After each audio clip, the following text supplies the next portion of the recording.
আমরা যারা video creator আছি, যারা হাঁটতে হাঁটতে অনেক সময় ভিডিও করি, ভিডিওটা ঝাপাঝাপি কাপাকাপি করে, ভিডিও ঝাপাঝাপি কাপাকাপি আর নয়, দামি ফোনের মতন আপনার ভিডিওগুলো কিন্তু কোয়ালিটিফুল করতে পারেন। তো চলুন শিখে নিই ভিডিওটা। আমি এখানে দুইটা ভিডিও নিয়ে নিয়েছি, দেখেন।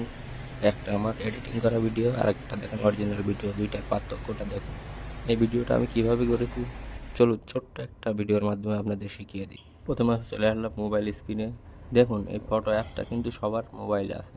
দেখুন ফটো, গুগল ফটো অ্যাপস, এই অ্যাপটা কিন্তু সবার মোবাইলে আছে। যদি না থাকে তার ইনস্টল করে নেবেন। ভিডিওতে ক্লিক করে দেব। ক্লিক করার পরে দেখুন নিচে এডিট অপশান আছে, এডিট অপশানে একটা ক্লিক করে দেব। একটু লোডিং নেবে। লোডিং নেওয়ার পরে আপনারা দেখেন স্টাবলিশ অপশান আছে, অপশানে চাপ দিলেই কিন্তু এডিটিং হয়ে যাবে অটোমেটিক। আপনাদের কাছে একটা কথা শেয়ার করতে চাই, আপনারা যারা নতুন চ্যানেল খুলবেন, ইউটিউব চ্যানেল, তারা অল্প কিছু হলেও কিছু শিখে আসবেন।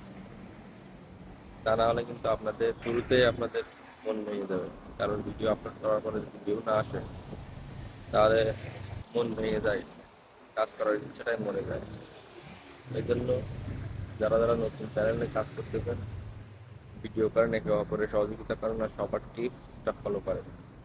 সবার ভিডিও অবশ্যই দেখতে হবে সময় নিয়ে, তা না হলে কিন্তু চ্যানেলে গ্রোথ করা সম্ভব না। আমার চ্যানেলে সময় দিন, যারা যারা সময় দিচ্ছে তাদেরকে সহযোগিতা করি, আপনাদেরকেও আমরা সমাজে সহযোগিতা করবো। সবাই সাথে থাকবেন, একে অপরের পাশে থাকবেন। যারা যারা ইউটিউব চ্যানেলে নতুন কাজ করতেছেন, আপনাদের এসইও করাটা কিন্তু অবশ্যই জরুরি। এসইও করা শিখবেন। এসইও করা না শিখলে কিন্তু আপনার চ্যানেলে একটা ভিউ আসবে না। আপনার চ্যানেলে সাবস্ক্রাইবার থাকুক বা না থাকুক, আপনার এসইও করা জানতে হবে। ফার্স্ট টাইম চ্যানেলটার এসইও শিখতে হবে। এসইও শিখবেন, আপনার চ্যানেল গ্রো করবে খুব দ্রুত। আপনার চ্যানেলে একটাও সাবস্ক্রাইবার নেই তাই, তারপরেও আপনি এসইও করা শিখবেন। এসইওর মাধ্যমে কিন্তু আপনার চ্যানেল গ্রো করতে পারে। আর এসইও কীভাবে করবেন আপনাদের নেক্সট ভিডিওতে খুব সুন্দরভাবে বোঝানোর চেষ্টা করব। সহজেই খুব এগিয়ে করতে পারবেন সবাই। সব থেকে বড় কথা হলো, আমিও ইউটিউব চ্যানেল নতুন শুরু করেছি, এই জন্য কথা ঠিকঠাকভাবে বলতে পারছি না।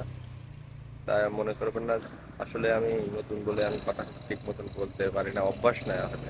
আস্তে আস্তে আপনারা দোয়া করবেন, আস্তে আস্তে আপনাদের দোয়ায় আমি সব কিছু এবার শিখে যেতে পারি, দ্রুত ভালোভাবে আপনাদের বোঝাতে পারি।